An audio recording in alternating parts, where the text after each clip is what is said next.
You are listening to the Toxic Mold Podcast with Steve Worsley, the toxic mold expert and your number one source for mold consulting and mitigation in the USA.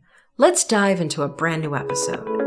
Before we get started on this episode, here's a not-so-short disclaimer. While all attempts have been made to verify the content provided in this podcast, neither the podcaster nor the producers assume any responsibility for errors, omissions, or alternative interpretations of the issues discussed here. All information stated in this podcast is the opinion of Steve Worsley. Steve Worsley is a mold specialist with over 25 years of experience in the construction and mold industry. The Toxic Mold Podcast is for information sharing purposes only. The views expressed are those of the podcaster and his alone.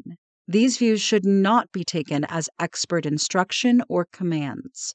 While there may be references to medical conditions and symptoms, all podcast episodes are the opinion of Steve Worsley, and any medical questions or concerns shall be addressed with the appropriate licensed medical professional or professionals. As the podcaster refers to different mold types, please be aware that Steve Worsley is not a microbiologist, and questions concerning mold specifics should be answered by the appropriate professional. Steve isn't, nor does he offer any legal advice. For any legal advice, you must speak to a lawyer. The listener is 100% responsible for his or her own actions.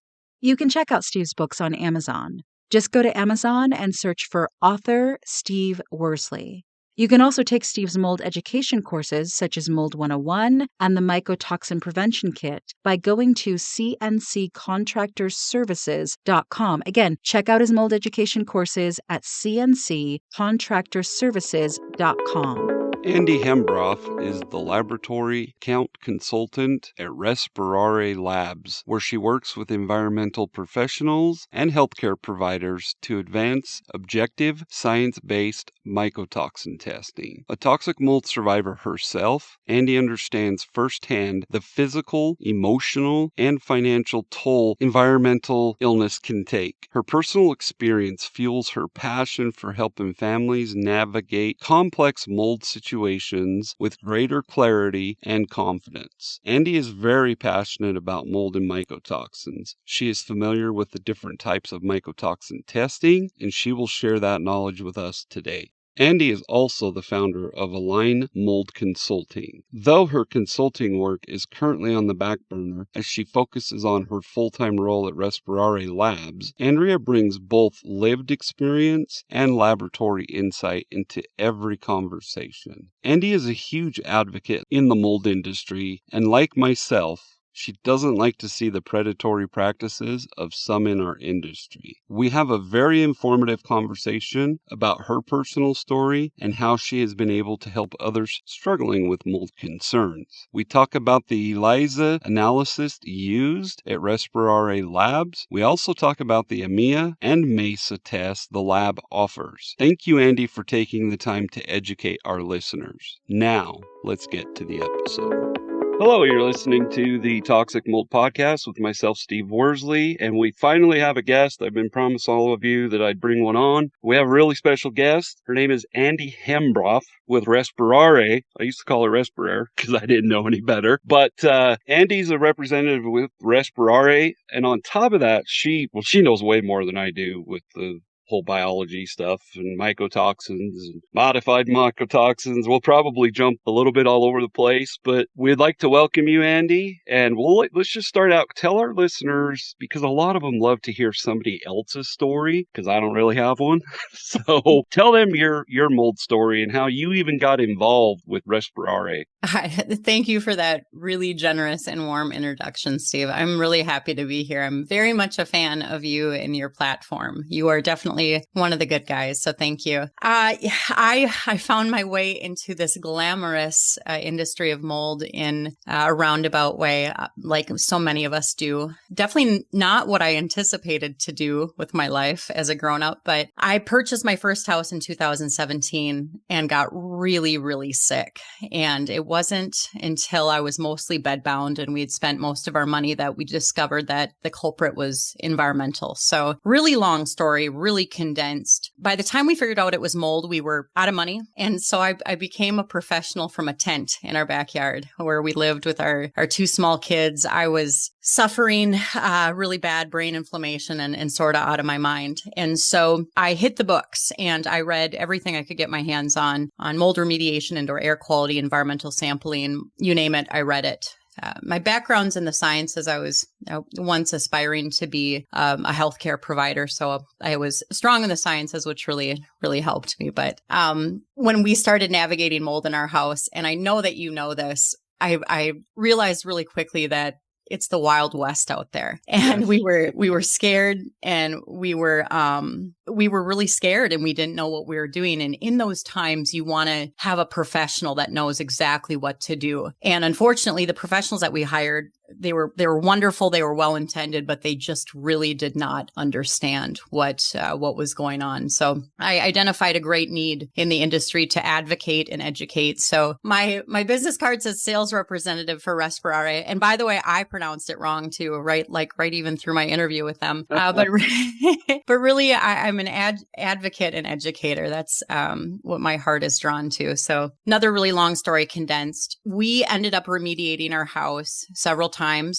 Steve, we bought a lemon of a house, truly. And it's great now. I feel really good in our house now. I feel better at home than most places. But about 2 years ago, my health started to decline again. And I went from being mostly bedbound, out of my mind, to I don't stop. I'm a really busy mom of 3 and I don't stop. And at the time, I didn't know if it was the environment, if I was doing too much, if it was, what it was. So I traveled and went away. I'm a canary in the mine. And sometimes when you get away from the environment, it kind of clears things up, if you will. So I went away and I kept track of my symptoms, came back home. Husband and I went to bed, and I said to him the next morning, I said, gosh, I think it's our bedroom. I think something's going on in here. So at the time, I had access to more professionals and more resources than most people. And I want to make this part really clear, because I should have been equipped with everything I needed. And that's a luxury most don't have. And we moved out of that room. So we started sleeping across the hall. I felt better.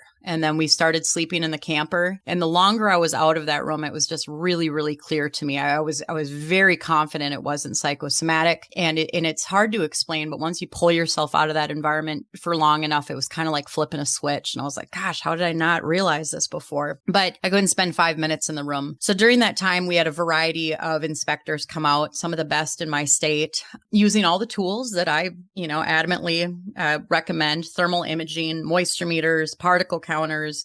We did wall cavity spore trap sampling. I had the opportunity to run a mycotoxin dust test that wasn't on the market yet. I was really excited about that, and nothing showed an issue. Absolutely nothing. I had some professionals say, well, Andi, maybe it's something else. Maybe it's psychosomatic. And the guy I was working for, he saw what mold did to me. I mean, there was days he was like, I don't know how you do all the things you do in one day. And then I would encounter a little bit of mold and I couldn't walk up the stairs. And so he believed me when I said, I think something's being missed. So at that time, I was working for him and we had access to Respirare Labs technology, and we'd tested it out. We tested a few houses that I felt good in and that we had previously remediated, and we never got a detect. And so it was kind of lackluster. I was just like, I don't get it, Yeah. and I'm such a stickler for resources, right? And so I'm not a fan of over testing or testing unnecessarily. And I thought the test was expensive. So I was just like, I don't know. I don't want to sell this to people, boss. So anyways, he says, well, we do have Respirare Labs airborne mycotoxin test. Let's try it out. And I was, just kind of like, well, whatever. So that's what we did. We did the AMEA airborne mycotoxin environmental analysis, and the results came back alarming. There was high levels of every mycotoxin that it tested for. There was high levels found, which was validating, but also heartbreaking because that's my bedroom. We also tested directly across the hall in my kids' room because they were little. I felt fine in that room, but I wanted to be sure, and nothing was found in that area, which is interesting. So anyways, longer story shorter, we knew there was mold. We didn't know where. So what we did is we underwent exploratory exploratory remediation. And for folks listening that don't know what that is, that means that there's mold or moisture, or you suspect that there is, and you cut into it, but you have to have containment set up and all the precautions in order, because if you find mold, so Right. it's important to talk about, because a lot of people are like, well, the contractor cut into a wall looking for mold. I'm like, did you find it? Yeah. So, Well, to backtrack just a little bit, though. So, obviously our listeners know I'm a remediation contractor. When we do exploratory remediation, we try to pinpoint the areas. But in your situation, just correct me if I'm wrong, there was no smoking gun. There was nothing telling you, hey, there's an issue because there's a water stain, correct? Yeah, you are correct. Yeah, there wasn't anything blaringly obvious. I had a theory. Our bedroom's on the upper level of our home, and I had gone to war with a woodpecker in this. I love woodpeckers, by the way. I love birds. This guy had put a hole in our siding right below my bedroom window, and we tried our damnedest to stop it. And so my theory is that there was mold and moisture in between, like the cladding, the exterior cladding, and in between that and the interior. And so, and then also that part of our house is really, really windward. And so my theory was that if there was mold and moisture behind the siding, those mycotoxins were able to enter the building envelope through there. Anyways, that was my theory. So our exploratory remediation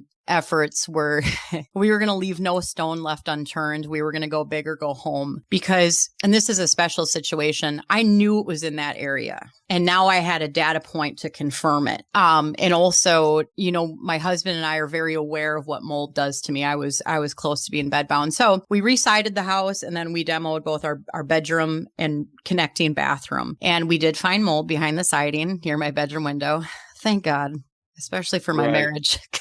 Yeah. Well, for our listeners, when I tell them that's a good thing, finding mold is obviously what we're trying to do. And you got to take the best of the worst of it. But on the other hand, I think a lot of people and our listeners will probably understand this, but you think because you found it there that you're like, okay, we're done with it. But that wasn't really the case. Yeah, I continue to be humbled, and I continue to learn. And I'm very fortunate to be surrounded by yourself included, just professionals that are boots on the ground, people that are a lot smarter than me, and then also learning really expensively through my own experiences. But so we did find mold behind the siding. And then once the siding was torn off, we discovered that the windows in our bathroom and bedroom were not original to the home, and so they were not flashed properly. So the lumber that the window sits on, they were just extremely moldy. So explain that to our listeners, because I think a lot of people don't understand that part, but explain to our listeners the importance of the flashing. But how would they even know if one of our listeners is like, I think I got the same thing going on that Andi had going on? Right. Well, okay, I'm going to explain this. I like to stay in my lane and my construction knowledge. I roofed and sided houses getting through college, but I think I only did one siding job, so it's pretty minimal. But the flashing, and jump in if I'm explaining this poorly, Steve, is what carries the moisture and water away from the home. So it's my understanding with the cladding, the exterior cladding that we had, you can't just replace the windows and honestly, I don't know if the inspectors I had out just didn't look at that closely, because one of them was an exterior contractor as well. So, but I don't know how it got missed. And see, and that's what I want our listeners to understand. So sometimes you can't always see it, depending on the type of the exterior siding. Yeah, that's and so I'm not defending one of them. But no, and I don't know. Sometimes you just don't know. But right. Yeah, no, you're explaining it well. I just want our listeners from somebody that's not like a contractor, how you viewed it. So sorry. No. Please interrupt. It's helpful for me to know too, because I continue to learn. And on that note, somebody said to me one time, and I was like, "What did she mean by that?" And I wish I could remember who said this, but they're like, "Secure the perimeter," and I was like, "What does she mean?" And I was like, it's a good thought, because the exterior.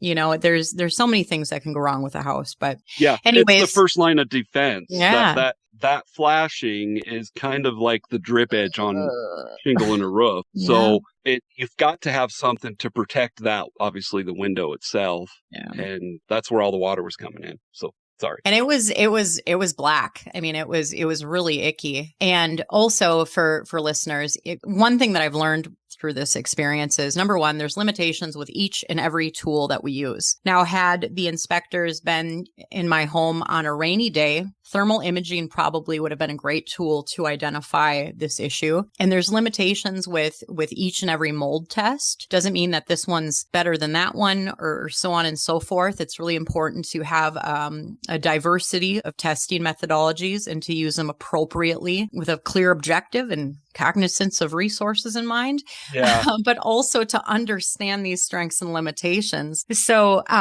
we had to replace the windows. And there was something else I wanted to mention about that too, is these general contractors. And maybe you can speak on this more, Steve, because I'm up in Minnesota, but general contractors aren't trained in mold remediation. And so I hired this guy, super nice guy, and talked to him till I was like purple in the face, like containment, mold, I'm sick. And I thought I'd landed the plane. I thought we were on the same page. And so I work from home, luckily, and he's getting all ready, took the window out. And I mean, it was black. It was gross. And I said, so you're going to replace that lumber, right? He goes, oh no, we're going to paint over it. Oh my God. So luckily I was able to nip that in the bud, and he, went and got lumber. Didn't take a lot of extra time, certainly didn't add much to my bill. But when you are hiring a contractor to do things like that, especially bathroom remediations or remodeling, renovations, okay? There's usually water damage in there. So then also what we found in the bathroom, and we didn't suspect there was mold in the bathroom, but my thinking was, how could there not be? Bathrooms can be really problematic. Sometimes you just don't know until you tear it apart. But we did find a very, very saturated and moldy subfloor in the bathroom. And it wasn't from the tub. It wasn't from the toilet. It was from an exterior issue. And again, nothing picked this up. The spore trap air samples were clean. Even the wall cavities were clean. And I had pulled them from around the window. So anywho, we put the house back together. I feel really good. And I chased Respirare for 12 months. I knew that because I started telling people about this tool and started selling it to families like mine. So I've talked to many families that have had situations like mine where nothing else picked it up, and then they did this and it did. And so I chased Respirare Labs down and I begged them to hire me. Was awkward, but it took about 12 months. And then they finally did. So I'm coming up on 1 year with Respirare Labs. I'm really excited about the work that we're doing. They're really good people. And it's pretty exciting, but the test saved my life. So yeah. So let's kind of dive into that a little bit. There was something you did mention that I want our listeners to take to heart. You heard Andi say she wanted to build a team. And I try to tell my listeners that all the time. Like, you've got to build a team. We use the IEP term all the time, and it's a huge umbrella. It could be you, it could be someone like myself, could be whoever, but you've got to get the medical side of it, the contractor that's doing the work. So that's a big point I want our listeners to take in, is you've got to build your team. But going back to testing, so our listeners, they've heard me talk about, and I said Respirare at the time, but Respirare, the Hayes microbial, and then the real-time lab test. The Hayes microbial and the real-time lab test are dust samples. Mm-hmm. So it's important for people to understand. You said it perfectly. There's no perfect test out there. No. Yeah. Okay. Thank you for guiding me, because this is important. And one thing I want to get across, and sometimes it makes me a poor salesperson, but again, I'm always going to be an advocate. There's a time and a place for each and every test. Yes. And for me, I like to, because I love the sciences, I can't be boots on the ground like you, Steve. I would die. Right. But I do like to read, and I like to get into the nitty gritty. And so when you're looking at different tests and you are interpreting them, you're acting as a clinician of the built environment, right? And part of that is understanding the strengths and the limitations. And a lot of people kind of stop at air versus dust. And that's a contentious topic. It really is.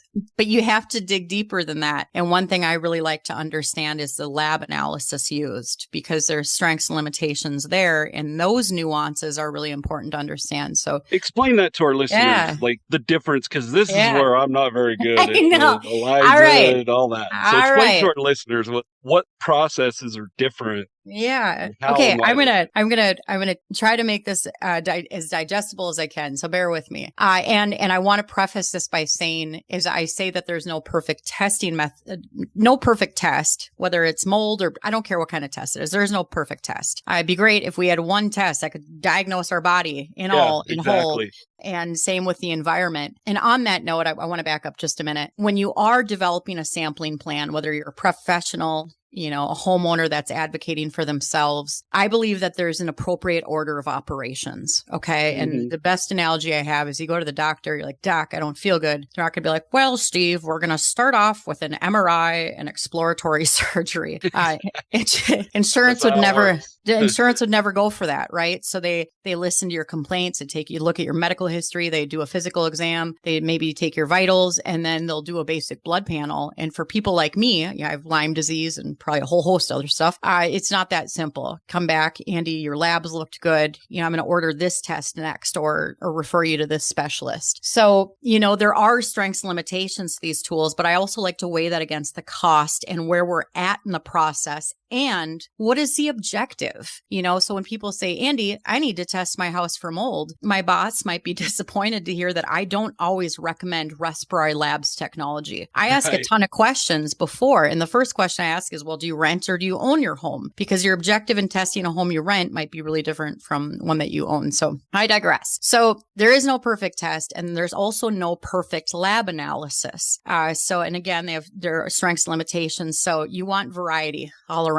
Okay. So what do I mean by that? So the lab gets your air sample, your dust sample, and it's how they're going to look at it in the laboratory. So, for example, Respirare Labs will use something called ELISA, which is an acronym for Enzyme-Linked Immunosorbent Assay. So it's kind of like this. We have these known puzzle pieces, okay? And then we have your unknown sample, right? And we put them together, and when the puzzle pieces match up, that's a positive. Okay, so matching puzzle pieces. Limitation with ELISA, and ELISA in general, not necessarily with mycotoxin analysis, but just in general, is that if you pick up a puzzle piece that's similar to what you have, it can produce a false positive. Though I don't know how common that is with mycotoxins. Another limitation of ELISA, you can only test for what you have the puzzle pieces for, right? So we can't test for every single mycotoxin. That would get really expensive. Okay, so that's one, ELISA. Mass spec it's a really neat process. It's an organic chemistry process. It's expensive. You stick a sample in a machine and it will tell you like the molecular formula of what you're testing for. It's very specific. And the dust test that we ran in my room, looking at mycotoxins, that's what it used, was mass spec. And I was an organic chemistry student in college. And so I had an understanding of mass spec, and I was like, we're testing dust. There was a ton of dust in that room at the time because we had abandoned ship. And then we're using this highly specific process. I'm like, if anything's going to catch it, it's going to be this. Right. And so when it came back with nothing, I was kind of stumped. And the owner of the lab, super nice guy, he spent so much time with me. And I was like, how is this possible? He's like, I don't know. It's probably not there. So anyways, so what I have later learned, and this will segue us into my latest rabbit hole of modified mycotoxins, is that mass spec, it's strength of being highly specific. And again, it will tell you the molecular formula. So it will tell you it's this many atoms of carbon or this many of hydrogen, so on and so forth. I'm probably explaining this poorly, but no, you're doing it great. Well, it's making sense to me, and I know nothing about it. So. Okay, but it's also its limitation, because if the mycotoxin has become modified or has changed its chemical structure in any way, which by the way, that happens a lot. It happens in the agricultural setting. It happens out in nature, happens in our bodies, and it can absolutely happen in the built environment as well. And I'll explain that further, but it will not recognize it. So a modified mycotoxin is still, as its name denotes, it's still a toxin, but this mass spec can't recognize it. So it's kind of like, you got this bad guy and he's out on the streets and he's harming people and the police scoop him up, but he's in the lineup, and the eyewitnesses is looking at him. somebody's got a mask and glasses on and a disguise. We can't see him, but Right. he can still hurt people. So, and then, then there's quantitative PCR, which most people are familiar with. That's what, a lot of these other dust samples are using, like Hertzme and ERMI. And that's quantitative PCR. And it's looking at DNA fragments. And that's pretty dang neat too. But you are making a lot of assumptions there. Number one, that the dust is from a current situation. Sometimes Right. it is. And then that those DNA fragments are representative of those molds actively growing in the home. And then the last big assumption you're making is that these molds are actively producing mycotoxins. Right. So let's touch on that just a little bit, because, when I've done episodes about like viable testing, non-viable testing, spore traps and all of that, explain to our listeners what you mean by we don't know. Well, there was a couple things you touched on. Did this happen 20 years ago? Yeah. And maybe it was fixed and repaired properly. They didn't do the SPC. But on top of that, how do we know if those spores or fragments are even capable of becoming viable? Just explain that to our listeners and why that is important. Well, one thing that I want the listeners to know is that when you're looking at contaminants in the built environment, there's 3 domains you have to consider. And what I mean by that is you have dust, because contaminants can absolutely be in dust. There's air. Obviously, that's how we're breathing them in. Some people eat dust. I don't. And then there's surfaces. Surfaces, mycotoxins are nonpolar in nature, which makes them kind of sticky, so they can kind of stick to surfaces. So in my humble opinion, dust is kind of the low-hanging fruit. Of course, Right. The best way to beat a dust test is to clean the dust up. However, it's important to look at too. So, Right. but a lot of these people, they'll get a dust test that suggests that there's an issue. Now what? And you nailed it. Yeah. We have to figure out, is this a current issue?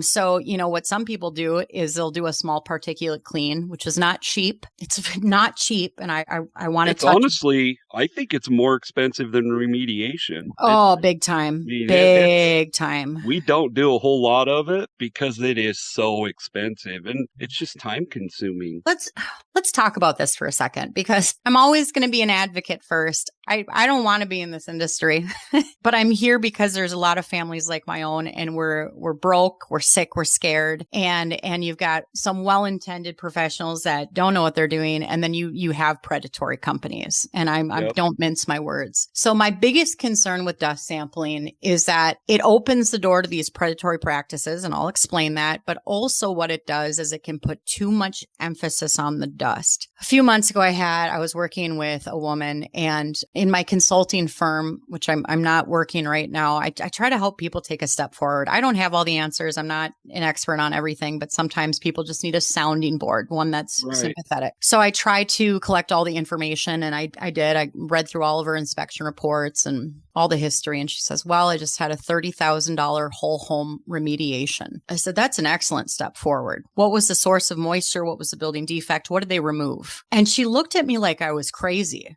And I was like, wow, what did you have remediated? And she's like, the whole house. Finally, I'm like, oh my goodness. What did you pay these people $30,000 to do? She says, well, they cleaned. So, and before you ask, no, it was not a mansion. It was 1,800 square foot home, very sick woman, Lyme and mold like myself. And I said, wow. I said, I bet you felt really good for a few days. And she said, yes. And I said, I'm guessing you don't now. And she said, no. So small particulate cleaning is not rocket science. It's just really, really labor intensive. I'm meticulous.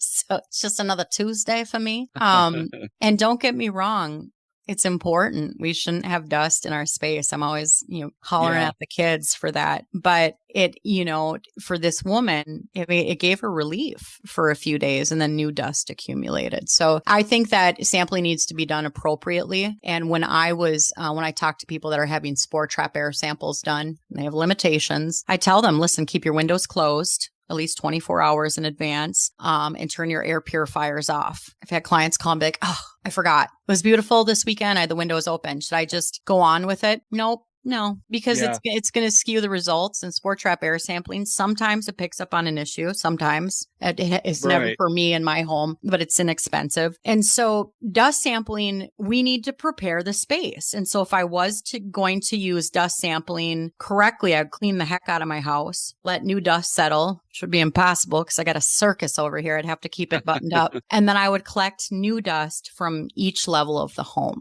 So, in summary, I think dust sampling, I'm not negating it. I know so many people that it was the only thing that validated them. And so they're very emotional and will, very adamantly defend these things. And I'm not putting them down at all. And I'm glad that it validated you and helped move you forward. But what some of these professionals are doing now is they're leaning into that. And so it's interesting because when the moment you said that it was a whole house remediation was already a red flag. To me, you would have to gut the entire home. You couldn't do that for $30,000. That brings up a great talking point for our listeners. Going out, let's just say, one of our listeners, and most of them, they're not feeling well. They're trying to figure out what's going on. If they just go out and buy whatever dust sampling test, if the purpose is to see if it's in their home, they probably should do a deep cleaning and then wait for the dust to accumulate again. Is that what you're saying? I would say so.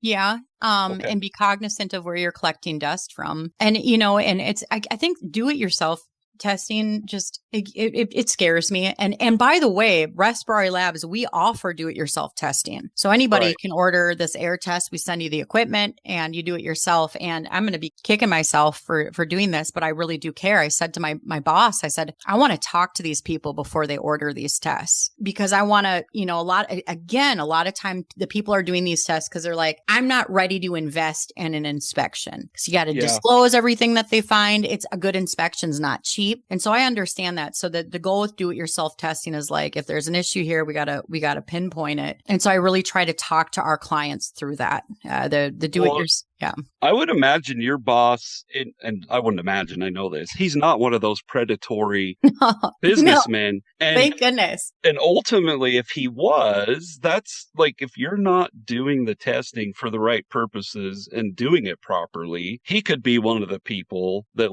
is looked at that they're predatory. Yeah. And that's a great point to bring up because our listeners, this is where it gets really difficult for our listeners. And you were in this situation. They're like, well, I don't have, even locally, my inspections, the base price is $900. Well, they don't have that money. So then they're like, well, I can do this DIY test. But if you go and just do that DIY test without an inspection, like you've said, you want to call the people and say, well, what's the purpose of this? Are you a renter? Are you a homeowner? Yep. That's what's really interesting about our industry. And you said it's the Wild Wild West. It is. And I when they finally hired me, and I'm not exaggerating, like I chased them for 12 months. I knew that this tool was special. I knew that it was going to help people and change the industry. And so they hired me. And I cried at the dinner table. I was so grateful, so excited. And I've been here a year and I'm still excited. And the first week of work, it was really, really awkward. I was like, so thanks for hiring me, but I need you to know that I'm going to always be an advocate. And essentially what I was saying is I need to know that you're good people because I want to make this industry better. And I couldn't be any happier.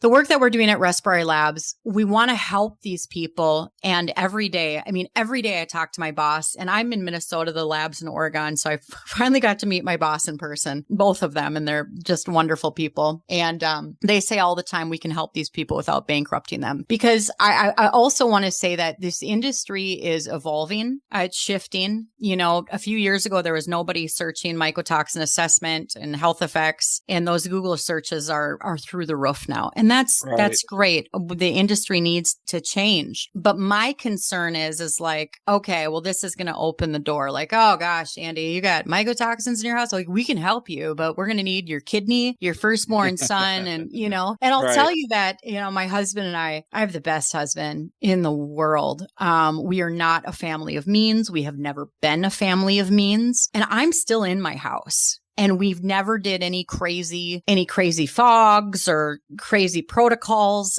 We just were attentive to detail, and things like that. So the industry is changing, and that's good. And that's natural. I think as technology evolves, it will change. And the reason it hasn't previously is you can't use dust sampling. Here's another point on dust sampling. You cannot use dust sampling in a post-remediation setting. Exactly. And pre and post testing need to mirror each other, because I know you know this, but this is for your listeners.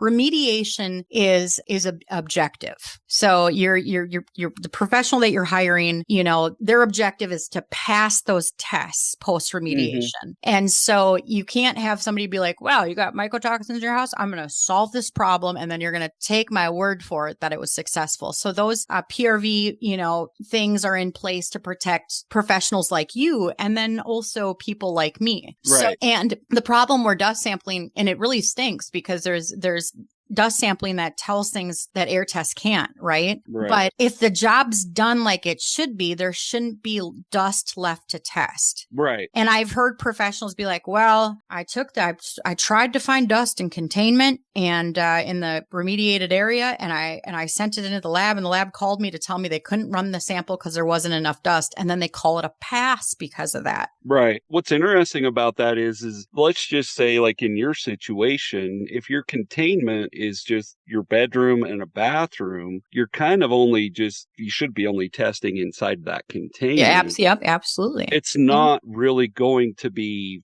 very accurate. But explain to our listeners, and this is why I heard of Respirare a few years ago, and mycotoxins to me are kind of new. And I always thought that was the medical side. Yeah. And I really liked about Respirare is I'm like, they can do an air test. So explain to our listeners, pretty neat. For PRV, why, and I'm going to get this wrong, but it's the AMEA is the air test. Correct? Yes. Yeah. Okay. So explain to them the advantage of doing an air test for PRV. Yeah, absolutely. And I'm going to be redundant here. 3 domains: air, surfaces, and dust. And again, dust, obvious. But when you are testing an area, especially for families like mine, you have to look at the air and these surfaces. So, and by the way, we have the MESA. Do not mess up with me. It's respirare, by the way. It's Italian for to breathe.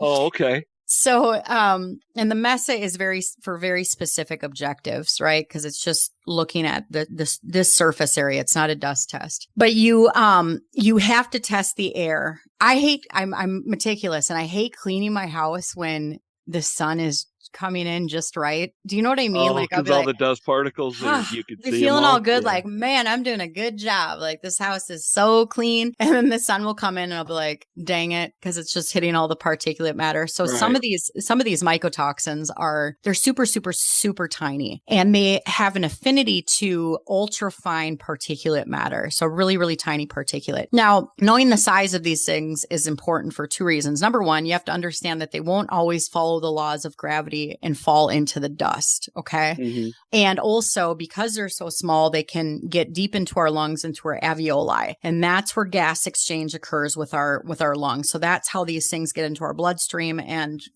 create systemic damage. Also, they can go right into our brain through our olfactory nerve. So important to understand that. So when you are testing an area to make sure that it's clean, you have to look at the air. And one thing that really gets me excited about this tool, and it's not perfect. I'm not claiming it to be. Okay, it's not the only tool, but is the sample collection methodology. So the sample collection methodology that the AMEA uses meets several standards for sample collection. So it utilizes something called an IOM sampler, that stands for the Institute of Occupational Medicine. They're the folks that designed this technology back in the 80s. It's been used the last few decades in the industrial hygiene setting. So they'll clip the IOM sampler to a worker's shirt, and we have them wear a pump for 8 hours their workday to look at the toxic compounds that they're being exposed to. That's not how we're using it, but it was designed to very naturally mimic inhalation. So, and I think that's important too, because it's I always try to obtain an objective, and what I mean by that is, with this test that you're spending your hard-earned money on, what question are you hoping to answer? So when I'm worried about mold in my home, personally, I'm worried about the mycotoxins I'm breathing in. Okay. That's my concern. And so for so many years, families like mine that are looking to answer these super important questions that impact our families so greatly, we've been left to draw conclusions from inadequate testing methodologies. So like spore trap air samples, right? Spore trap air samples, for those that don't know, industry standard testing tool, inexpensive. But what it does is it captures mold spores, and then they are looked at under a microscope. And under microscopy, you can identify the genus of these molds. So mold is categorized by water activity needed to grow on building material. So you've got primary colonizers. They just require a little bit elevated humidity, secondary colonizers, a little bit more water activity, and then these tertiary molds, which require real long-term water damage. So knowing the genera of mold spores in the air tells a story of water damage. So, right? And so, people like me are like, well, we found a spore of Stachy in this air sample. We are going to assume that there's mycotoxins present. And sometimes there is, but we have to, we got to do better.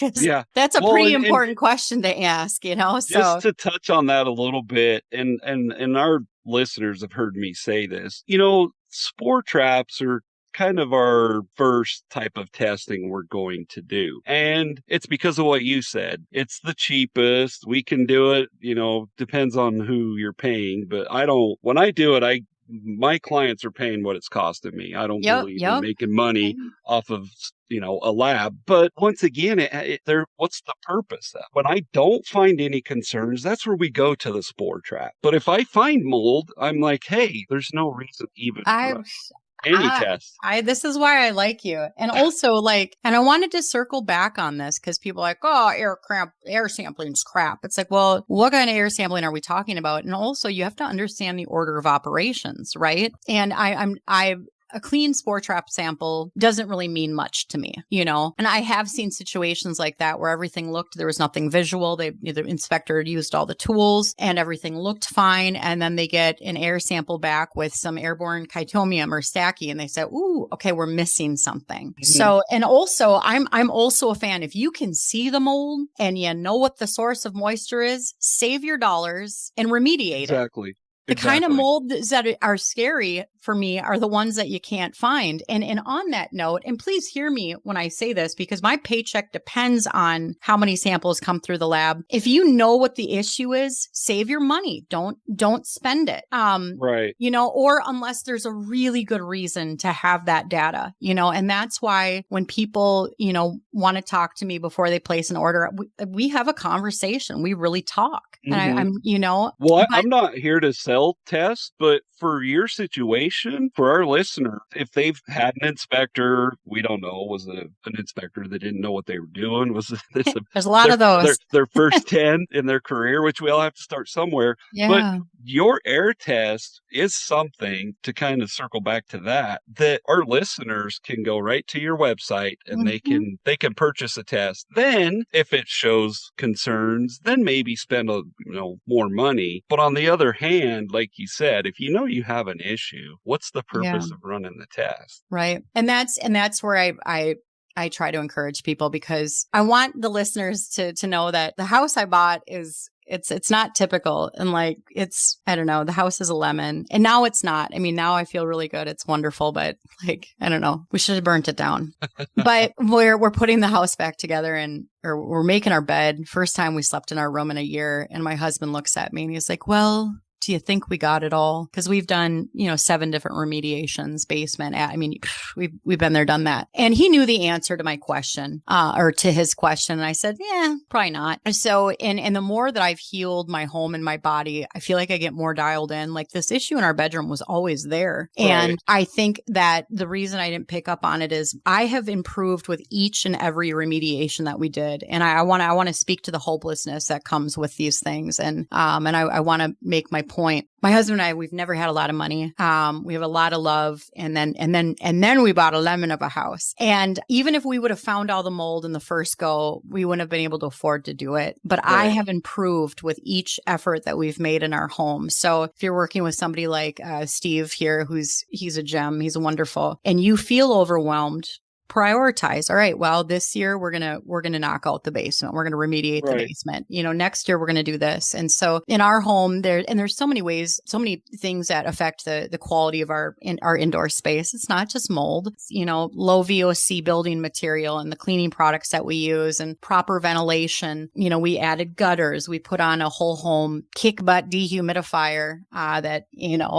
whole home air purifier, things like that. So you have to start by looking at the home as a whole living entity and don't miss the forest for the trees. Mold is a symptom of moisture. Okay. It's not benevolent. It's not magical. It's a symptom of moisture, and start there. And there's a way to heal your home and your family. And so lead with, don't lead with fear. Don't make any decisions in a fearful state, because that gets expensive. And there's a few great points there, because that's another one of my biggest pet peeves with our industry is the fear mongering. But you touched on something that I think a lot of our listeners loved to hear. You're not just going to come in and do one remediation and everything's going to be fine. But there's so many people that are told you have to get it to where there's no mold in the home. Well, that's kind of not really possible, like you just mentioned. But you can take the steps and say, okay, what's more important, the gutters or fixing the issue in the wall? That's not always up for me to decide, but you've got to attack the source. You've got to stop the bleeding. Yeah. Yes. And a lot of times sometimes they have to put a tourniquet on you. You might have to lose a lot of money just to deal with a certain issue, but you're not going to, for our listeners, you're not going to take care of everything in one shot. It's just not possible. No, so and that shouldn't, and it shouldn't, I've definitely seen situations where, and worked with inspectors, because I've worked with some really wonderful inspectors that just have big hearts, that have told clients, like, I'm not even going to write you an estimate for remediation because it's not worth it, but a home, I think the other issue is some of these families too, they'll get sick in a home, and it's a toxic bucket thing. It's a toxic bucket illness. Explain that, because I've explained it before, but let's let Andi explain it, because she's been through it. I haven't. I love to do this with a visual, but imagine you've got two glasses sitting on the counter, and one is so full, it's got like that surface tension, that ball on top, and then the other one's half full. Now, if I was to come in and put a drop in each of those, the one with, that's really, really full with that surface tension ball, whatever, you know what I'm saying? It's going to spill over onto the counter. And so if I were to ask you, Steve, which one of these glasses did I put a drop in? Did I put a drop in this one that's really full? You'd be like, well, yeah, there's water on the counter. And I'd be like, well, how about this one? You'd be like, I don't know. Exactly. And so not every, really important to understand that with environmental illnesses, and this is so par for course, not everybody will be affected the same or in the same way. And one of these reasons is this toxic bucket theory, right? So these are as mycotoxins, as their name denotes, are toxins. Okay. Mm-hmm. They are known carcinogens, neurotoxins, hepatotoxins, nephrotoxins, you name it. Okay. Some people empty their toxic bucket easier through, their pathways are more open. Maybe they're genetically awesome. And then some of us have genetic predispositions where we just hang on to those toxins. And so our bucket continues to fill. Gender seems to play a difference. It's women, we have a lot more going on. I've heard somewhere that maybe testosterone helps you guys detox better, but also it was my husband working outside the home 80 hours a week. I was in the home. I'm the one that's on my hands and knees, dusting and cleaning. Also women, we fill our toxic buckets, so much more because we're putting personal care products on our skin and all of these other things. And then you have underlying conditions, autoimmune disorders, Lyme disease, past exposures. Seems to show up in kids differently. That was the case for our family. So just because, and I'm writing a book on this right now on mold in marriage, because it's a really important topic. So just because your wife is sick and you're not, you feel fine, doesn't mean that she's making it up. Exactly. And you'll obviously, when you have that book finished for our listeners, maybe we can have you come back, or you can reach out to me and I'll put the link to it in for my email list. Obviously, I'll plug it on the podcast. So for our listeners, Andi is writing a book, and it's a very, very important subject because, and I want to be clear, I have a lot of clients that it's only the husband that's sick, but absolutely. That's only like 5%. The majority is women that are sick, and and it's so hard on a marriage. I have seen it firsthand. Your family has seen it. But that's an important, and when we talked before, I love the fact that you're writing a book about that because it is so difficult for a marriage, whether it's financial, psychological, and a lot of times I look at it and I see, and this is typically how it is, how the husband's treating his wife. And I'm looking at her like, mold's not your biggest problem. Probably your husband. Yeah. But yeah, so you will, just so that our listeners know, when you have that book ready to go and it's available, you'll reach out and I'll let everybody Thank you. know. I appreciate that. And yeah, I absolutely will because I see it a lot too. And agreed, I do see husbands too. So we see the lens through our own experience, right? But if you have a spouse that isn't on board or don't understand, I mean, and usually spouses share finances and you're making some oftentimes expensive decisions. And if one person's not on board, also the most dangerous husbands for me are the ones that are, the handy ones, like, I don't need to hire somebody. I'm going to do it myself. I call them weekend warriors. They're contractors on the weekend and work as an accountant the rest of the week. Well, my husband's not. He was a chef for 21 years and he attempted to do our first remediation. And we knew that it had to be done a certain way. I mean, we had that understanding, but we didn't know what we didn't know. Right. And I had what we believe I was having seizures for 2 days. I didn't know it at the time because I was like, there's no way. This is crazy. But I was having like these seizure-like episodes. And we had to pay this company a ton of money because we basically like filled the rest of the house with mold spores and God knows what. Right. So can you explain to our listeners, though? I want to kind of backtrack on that a little bit. Yeah, let's do it. Because a lot of times I'm asked, like, well, if I have this, and this for symptoms, is that mold exposure? Can you kind of just explain to our listeners, like, how it progressed, if that makes sense? Yes. It's important to understand. And I don't understand how allopathic doctors don't understand this because it's pretty straightforward. So mold has 3 very distinct pathologies to illness in humans. So mold can act as an allergen and it can act as a pathogen like a fungal infection or aspergillosis. And then the third pathway is toxicity. So different parts of the organism doing different things. Like mold spores are not toxic. They can be allergenic. I do not have a mold allergy. I've never had a fungal infection, but I've been affected by these mold toxins. So mycotoxins are secondary metabolites of mold. And what I mean by that, a secondary metabolite by definition is something metabolized by the organism that's not life-sustaining. So primary metabolites would be MVOCs or mold farts. So if you smell a musty odor, you're smelling MVOCs. Mm-hmm. And the mold's eating, it's digesting, right? We have to do that to stay alive, and those are MVOCs. So secondary metabolites these mycotoxins are the mold's defense mechanism. And this is important to understand because just because there's mold doesn't mean there's mycotoxins. If the mold is happy, it's not competing, it's just doing its thing, it's got lots of moisture, it might not be releasing mycotoxins. So mycotoxins are super, super tiny, and there's so many mycotoxins, so many, and they're in our food, they're in the, in water damaged buildings, and most commonly I see neurological issues in folks. And that was my case. With mycotoxins. Yeah. Okay.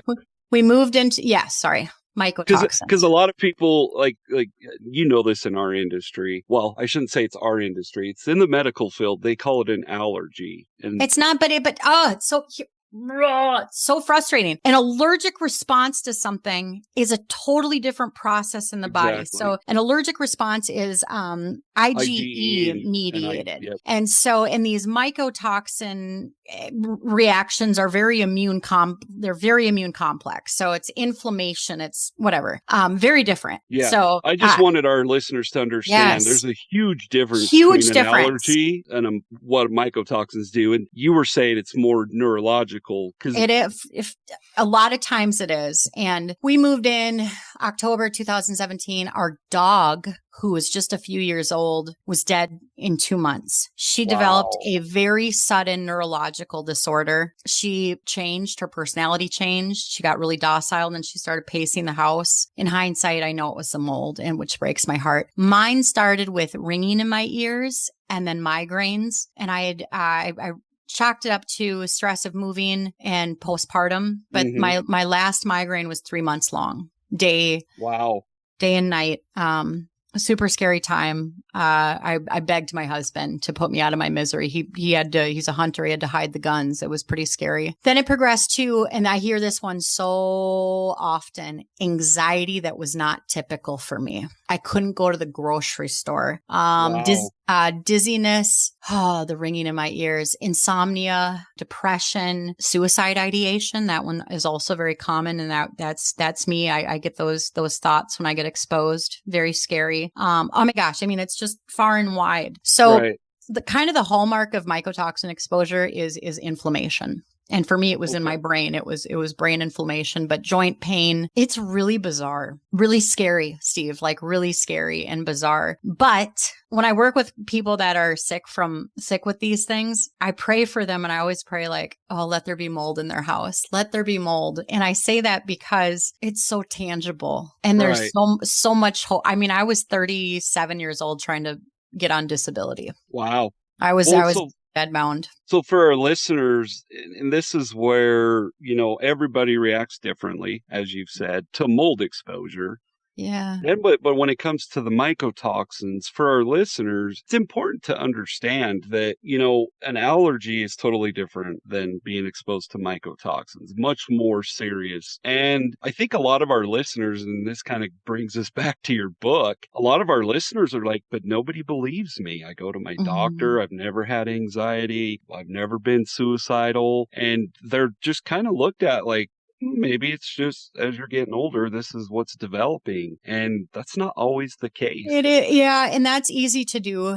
Like, right, this is my new normal. And I think with women too, it's easier for us to do that because it's like, well, I just have my baby. And by the way, I want to make this really clear too, because I'm a mycology enthusiast. I don't see in my mushroom coffee mug. So I love fungi. So this was an appropriate segue for me. But we fill our toxic buckets with so many things. I mean, they're putting glyphosate in our food. God knows what they're spraying in our air, but that's another rabbit hole. Right. Yeah. But, what we put on our table especially in the US, we are constantly inundated with toxins. And that's really important to understand because you don't want to get tunnel vision. And water damaged buildings render a whole host of biological contaminants. It's not just mold and mycotoxins. It's gram-negative bacteria and their endotoxins and actinomyces. And so it all matters. And again, that's why you want to look for the moisture. But toxicity illnesses in general can look like these things. Like I've talked to people that have gotten lead poisoning, which is what my daughter had, why we bought this house, or glyphosate poisoning. It's very similar.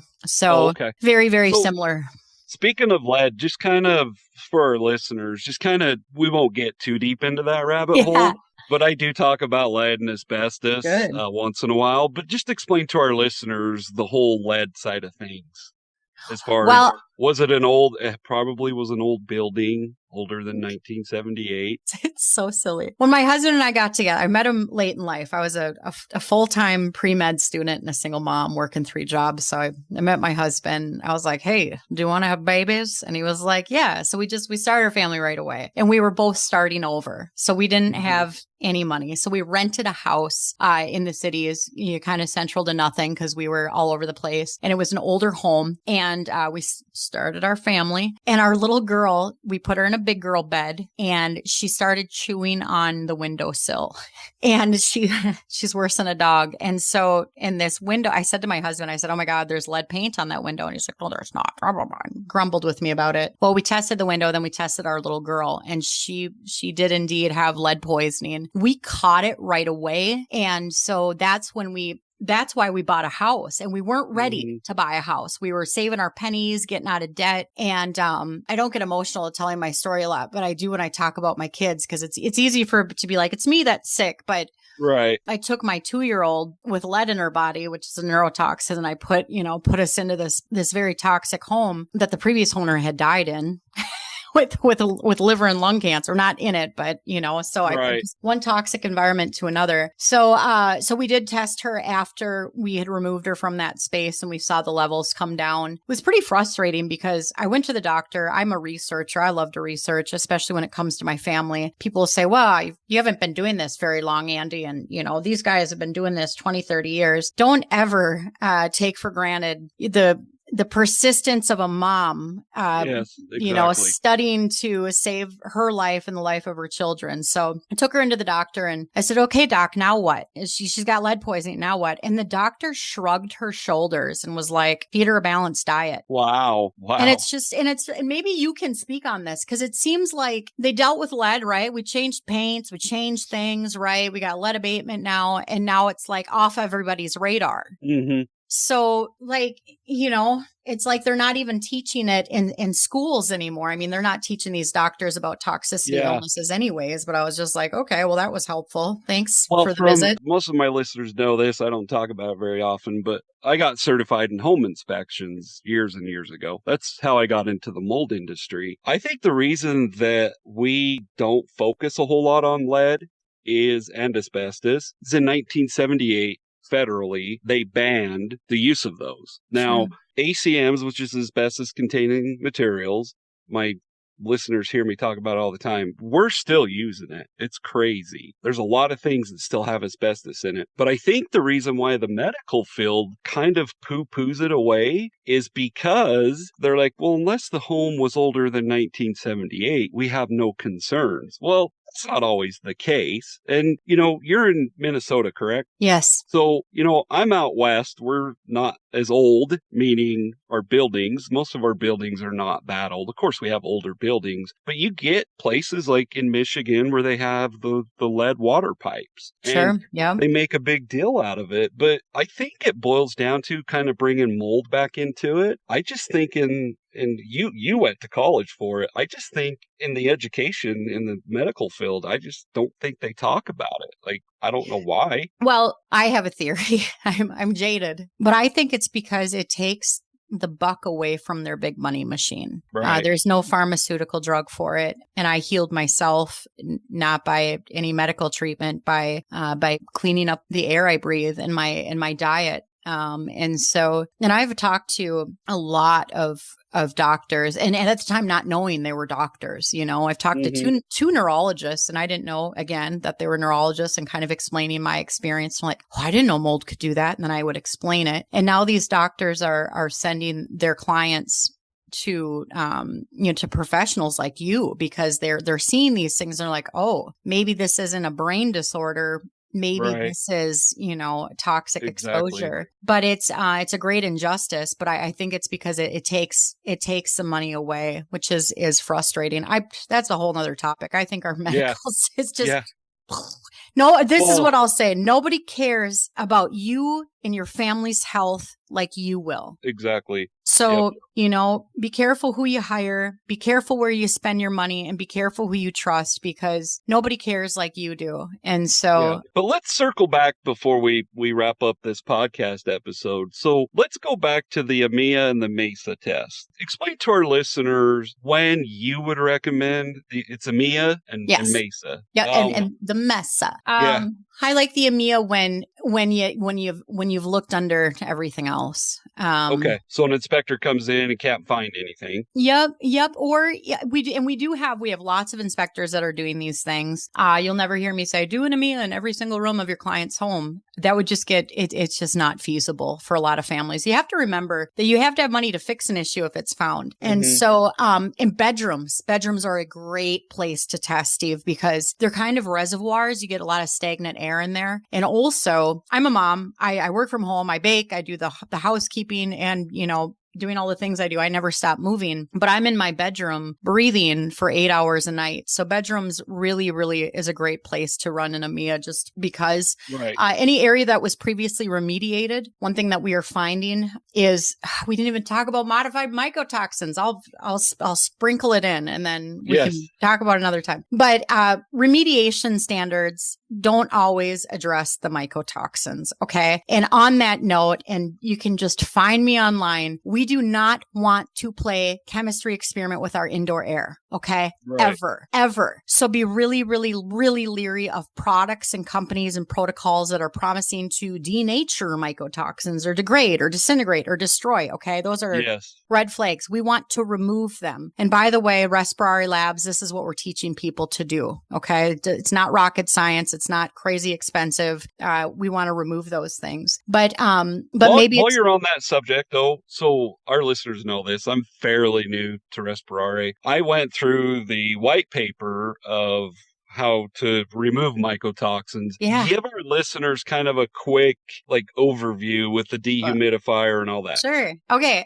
This is going to be really dumbed down. Okay. So mycotoxins are hydrophobic. Okay. They're afraid of water, but that doesn't mean that they're not going to interact with water. That just means think water and oil. They won't dissolve into water. So we remove mycotoxins by humidity cycling. So I'm going to paint a picture here. We have our area of containment. We have removed the affected building material. We have cleaned up the dust and debris. Okay. We've gotten that far. We've done the small 3 that you mentioned. Yep. Yeah. Okay. Then what you're going to do is we have our remediators place air movers around the space. We want to circulate all the air and we stick it in front of the dehumidifier. Then we have these folks dehumidify. And so what we're doing with this humidity cycling is these mycotoxins attach to the surface of these water vapors, water molecules. I don't know.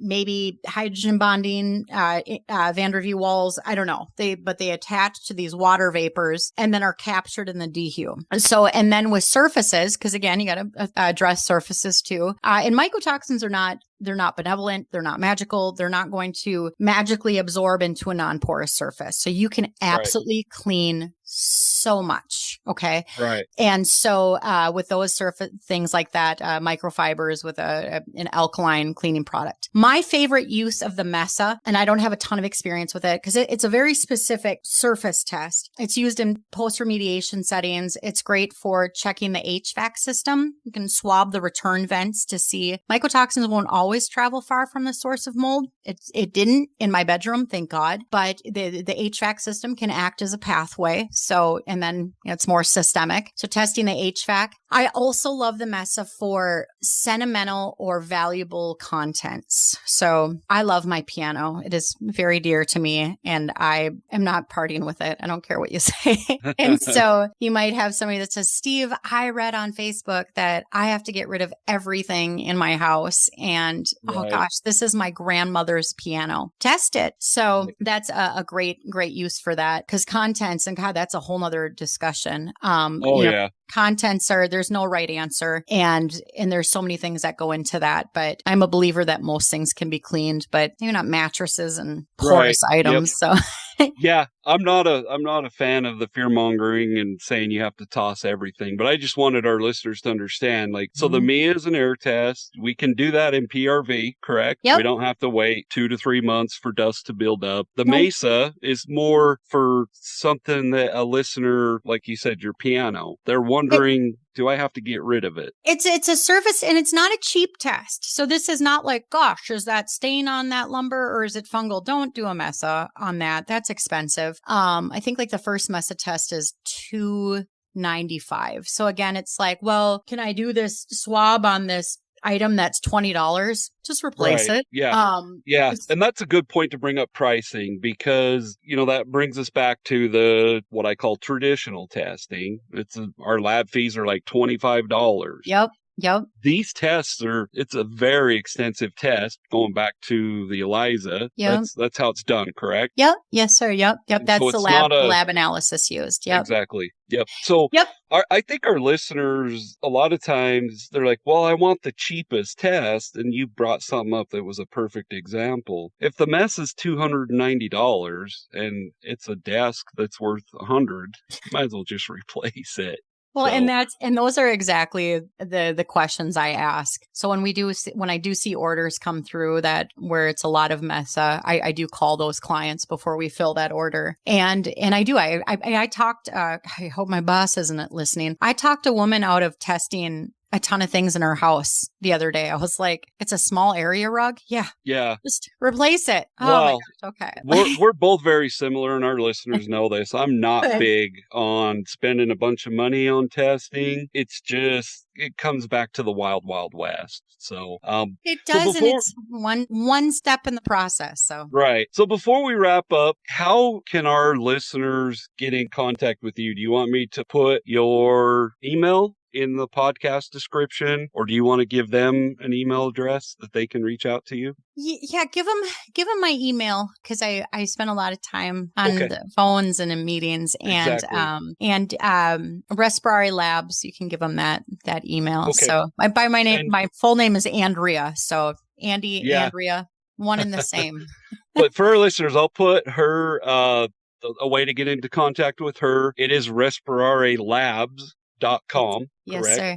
Yeah. And they can go to that site. This is, DIY type of testing. You can hire a professional, but it's going to cost you more. But as we wrap up, is there anything else you'd like to say? No, thanks for being you and for being one of the good guys. I want your listeners to know that I begged to be on Steve's podcast, and I'm so honored to be here. So thanks for the opportunity. Well, Andi, on behalf of all of our listeners, we appreciate you taking the time to come on the Toxic Mold podcast. And for our listeners, have a great week. Thank you. Thank you for listening to this episode.